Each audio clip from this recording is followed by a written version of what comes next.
Hello friends, જય શ્રી કૃષ્ણ। આજે આપણે કોઈ પણ પ્રકારના આર્ટિફિશિયલ કલર વગર, ઘઉંના લોટ વગર કે ચોખાના લોટ વગર એકદમ નવી ગ્લુટન ફ્રી ચકરી બનાવીને તૈયાર કરીશું, જે કોઈ પણ આસાનીથી બનાવી શકે છે। તો એક વખત તમે આ ચકરી બનાવશો એટલે ઘરમાં બધાને ખૂબ જ ભાવશે અને બીજી વખત બનાવવાની ડિમાન્ડ પણ કરશે। અને તમે સાંજ હોય કે સવાર હોય, નાસ્તામાં પણ ચા સાથે એન્જોય કરી શકો છો અને ટ્રાવેલિંગમાં પણ લઈ જઈ શકો છો। તો ચાલો રેસીપી બનાવવાનું શરૂ કરીએ। તો હવે જુઓ, સૌથી પહેલા ગેસ ઉપર અહીંયા મેં એક જાડા તળિયાવાળી કઢાઈ રાખી દીધી છે અને એની અંદર અહીંયા આપણે એક લોટો ભરીને પાણી ઉમેરી દેવાનું છે અને આ પાણીને આપણે એકદમ પ્રોપર ગરમ ઉકળી જાય ને ત્યાં સુધી ગરમ કરીશું। તો હવે અહીંયા તમે જોઈ શકો છો કે પાણી એકદમ મસ્ત મજાનું ઉકળી ગયું છે અને હવે આપણે એની અંદર 1 ટીસ્પૂન જેટલું મીઠું નાખી દઈશું અને ત્યાર પછી અહીંયા મેં લીધેલી છે પાલક। જો પાલક મેં એકદમ સરસ રીતે ચોખ્ખી કરી લીધેલી છે અને 4-5 પાણીથી મેં એને ધોઈ લીધેલી છે।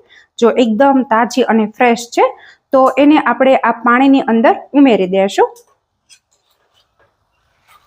અને હવે ત્યાર પછી આ રીતે આપણે પાણીની અંદર પાલકને ડુબાડી દેવાની છે એટલે એકદમ સોફ્ટ થઈ જશે। તો પાલકને લગભગ આપણે 3 થી 4 મિનિટ બોઇલ કરીશું એટલે તમે જોઈ શકો છો કે અહીંયા તરત જ એકદમ મુરઝાઈ ગઈ છે, મતલબ કે જો આ રીતની થઈ ગઈ છે। જો વધારે બોઇલ આપણે બિલકુલ નથી કરવાની, નહીંતર આનો જે પત્તા છે ને એનો કલર જતો રહેશે, એટલા માટે આપણે આને માત્ર સોફ્ટ જ કરવાની છે। તમે જોઈ શકો છો, એ વાત તમે ખાસ ધ્યાન રાખજો, આ એક ટીપ છે આ રેસીપીની। તો હવે અહીંયા તમે જોઈ શકો છો કે પાલક એકદમ મસ્ત મજાની બફાઈ ગઈ છે। તો હવે આપણે આ રીતે ઝારામાં લઈ લેશું।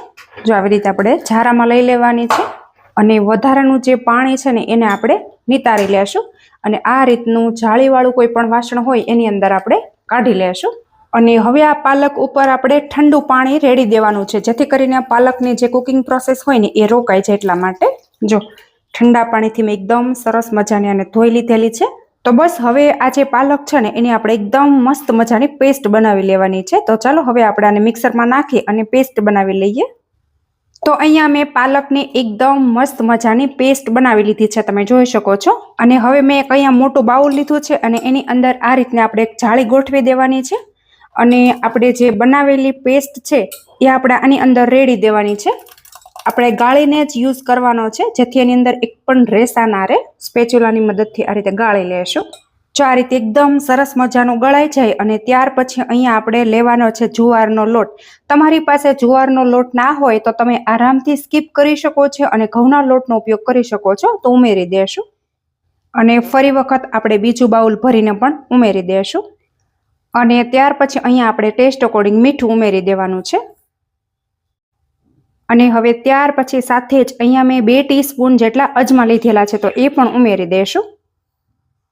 તો હવે જુઓ, આ બધી વસ્તુ આપણે મિક્સ કરીએ ને એ પહેલા અહીંયા લેવાનું છે બટર। તો મારી પાસે બટર અવેલેબલ હતું એટલા માટે હું બટરનો યુઝ કરું છું। તમારી પાસે ના હોય તો તમે આરામથી ઘીનો ઉપયોગ કરી શકો છો, તો ઉમેરી દેશું। તો અત્યારે મેં બટર 4 ચમચી જેટલું એડ કરેલું છે, તમે જેટલું ઈચ્છતા હોય એ પ્રમાણે તમે યુઝ કરી શકો છો। અને હવે આપણે આ બધી વસ્તુ એકદમ પ્રોપર મિક્સ કરશું। તો ઉપર જે આ લોટ છે ને એની સાથે આપણે બટરને મિક્સ કરવાનું છે। તો તમે અહીંયા જોઈ શકો છો કે મેં એકદમ મસ્ત મજાનું બટર સાથે લોટને મિક્સ કરી દીધેલો છે। તો આ રીતે આપણે જેવી રીતે મોણ દીધું હોય ને બસ બિલકુલ એ રીતનું આ થઈ ગયું છે અને હવે આપણે આની અંદર થોડું પાણી નાખી એકદમ મસ્ત મજાનો કડક લોટ બાંધીને રેડી કરીશું। તો અહીંયા આપણે થોડું પાણી મિક્સ કરતા જઈશું અને કડક મજાનો લોટ બાંધીને તૈયાર કરવાનો છે। તો અહીંયા આની અંદર તમે લોટ બાંધતી વખતે તો થોડું ગરમ પાણીનો યુઝ કરો તો સારું રહેશે। તો મિત્રો, આમનામ ઘરમાં કોઈ જ પાલક ખાવાનું પસંદ નથી કરતું, પણ જો તમે આવી રીતે નાસ્તો બનાવીને આપશો ને તો એ લોકોને ખબર પણ નહીં પડે અને ખાઈ પણ લેશે અને સાથે હેલ્ધી પણ આ નાસ્તો બને છે। તો બસ હવે આપણે થોડું પાણી મિક્સ કરતા જઈશું અને એકદમ પ્રોપર આપણે લોટ બાંધીને તૈયાર કરી લેશું। તો અહીંયા તમે જોઈ શકો છો કે મેં એકદમ મસ્ત મજાનો પ્રોપર લોટ બાંધી અને તૈયાર કરી લીધો છે। જો આ રીતનો અત્યારે મેં લોટ કડક રાખેલો છે, તમે જોઈ શકો છો। તો આની અંદર આપણે બટર એડ કરેલું છે એટલે આપણે આની અંદર હવે તેલ ઘી કંઈ જ નાખવાની જરૂર નથી, કેમ કે ઓલરેડી સ્મૂથ જ થઈ ગયો છે। તો જે આપણે કાચનું બાઉલ હતું એની અંદર આ લોટ સમાતો નહોતો એટલે મેં ટ્રાન્સફર કરી દીધો હતો, મોટી કાથરોટની અંદર આ લોટને ફેરવી લીધેલો હતો અને એકદમ સરસ મજાનો મેં લોટ બાંધી લીધો। તો અત્યારે આ નાસ્તો હું થોડો વધારે પ્રમાણમાં જ બનાવું છું, કેમ કે મારે અઠવાડિયા સુધી સ્ટોર કરવાનો છે એટલા માટે। અને હવે ત્યાર પછી જો આ રીતનો મેં સંચો લીધો છે અને એની અંદર આપણે બટર લગાવી દેવાનું છે. તો આ રીતે આપણે બધી બાજુ બટર લગાવી દઈશું. અને ત્યાર પછી આ રીતની જે સ્ટારવાળી ચકડી હોય એ આપણે લેવાની છે અને એમાં પણ આપણે આ રીતે બટર લગાવી દઈશું. તમે અહીંયા તેલનો ઉપયોગ પણ કરી શકો છો, ઘીનો ઉપયોગ પણ કરી શકો છો. અને હવે આપણાને આ રીતે ફિટ કરી દઈશું નીચેની સાઈડથી. આ રીતે નીચેની સાઈડ આવે છે તો આ રીતે આપણે ફિટ કરી દઈશું. અને હવે આપણે લોટ લઈશું. લોટને આપણે એકદમ મસ્ત મજાનો આ સંચો છે ને એના માપનો આપણે રોલ કરી લઈશું. તો એક પણ સાઈડ ખાલું ન રહેવું જોઈએ. જો ખાલું રહેશે ને તો ચકરી છે ને એ થોડી એરવાળી આવશે. એટલે આ રીતે આપણે પ્રેસ કરીને જ ભરવાનું છે.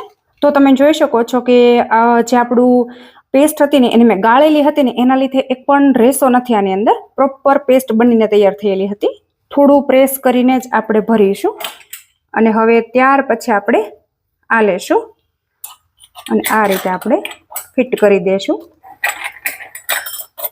ટાઈટ કરી દઈશું એકદમ આપણે. જો નીચેથી ચકરી નીકળવા લાગી છે તો ફટાફટ આપણે ચકરી પાડી લેશું. તો સૌથી પહેલાં અહીંયા આપણે નીચે સાફ કરી લેશું. અને હવે આપણે ચકરીને પાડવાની છે. તો સૌથી પહેલાં આ રીતે આપણે પાડતા જઈશું અને હાથની મદદથી આપણે એકદમ સરસ મજાની સેટ કરતું જવાનું છે. તૂટે નહીં એનું આપણે ખાસ ધ્યાન રાખીશું. તો તમારે જેટલી મોટી ચકરી મતલબ કે જેટલા રાઉન્ડ ફેરવવા હોય એ પ્રમાણે તમારે કરી લેવાનું છે. અત્યારે તમે જોઈ શકો છો કે મેં 1 2 3 ને 4 રાઉન્ડ ફેરવેલા છે. અને હવે આ છેડાનો ભાગ છે ને ત્યાંથી આ રીતે આપણે ચીપકાવી દેવાનું છે. અહીંથી છૂટું ન પડવું જોઈએ. અને અંદરનો જે ભાગ છે ને ત્યાંથી પણ આપણે આ રીતે ચીપકાવી દઈશું. તો તમે જોઈ શકો છો કે એકદમ મસ્ત મજાની ગ્રીન કલરની ચકરી બની અને તૈયાર થઈ ગઈ છે. હવે આ જ રીતે આપણે બધી ચકરી બનાવી લઈશું. તો હવે અહીંયા તમે જોઈ શકો છો કે 5 ચકરી અત્યારે મેં બનાવી અને તૈયાર કરી લીધી છે. તો બસ હવે આપણે જઈશું ગેસ તરફ અને ચકરીને આપણે તળી લેશું. તો અહીંયા મેં તેલ પહેલેથી જ ગરમ કરી લીધું છે અને તેલ એકદમ મસ્ત મજાનું ગરમ થઈ ગયું છે. તેલનું ટેમ્પરેચર આપણે થોડું ડાઉન કરી દઈશું. અને ત્યાર પછી અહીંયા આપણે ચકરી લેવાની છે. અને આ રીતે મેં જારામાં લીધેલી છે જેથી કરીને આપણને મૂકતા ફાવે. તો આ રીતે આપણે એકદમ ધીરેથી મૂકી દઈશું. સેમ એ જ રીતે આપણે બીજી ચકરીને પણ મૂકી દઈશું. તો અહીંયા સાઈઝ થોડીક મોટી છે એટલે 3 ચકરી સમાશે તેલમાં. અને હવે થોડી વાર એને આપણે પ્રોપર સેટ થવા દઈશું અને પછી આપણે એને પલટાવીશું. તો અહીં તમે જોઈ શકો છો કે એક ચકરી હું તમને બતાવી દઉં કે કેટલી મસ્ત મજાની થઈ છે. જો હવે આપણે આને પલટાવીશું.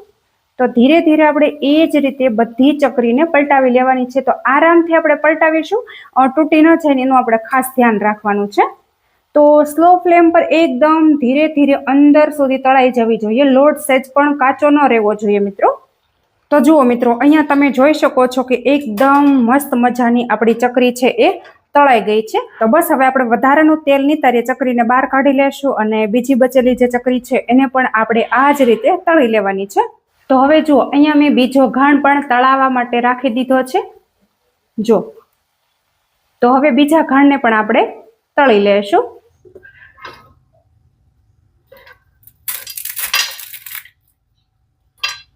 તો જુઓ મિત્રો અહીંયા આપણે એકદમ મસ્ત મજાની જુવારની ચકરી બની અને તૈયાર થઈ ગઈ છે. તો જો હું તમને એને તોડીને પણ બતાવી દઉં. જો તમે એનો અવાજ સાંભળી શકો છો કે કેટલી બધી ક્રિસ્પી એવી બનીને તૈયાર થઈ છે મિત્રો. તો તમે ક્યારે આ રીતે ચકરી ન બનાવી હોય તો એકવાર તમે ચોક્કસથી બનાવી જજો. અને તમને મારી રેસીપી સારી લાગે તો કોમેન્ટમાં તમારો ફીડબેક પણ મને જરૂરથી આપી દેજો. અને હજુ સુધી તમે મારી ચેનલ ઉપર નવા હોય તો ચેનલને સબસ્ક્રાઈબ કરી લેજો. Thank you.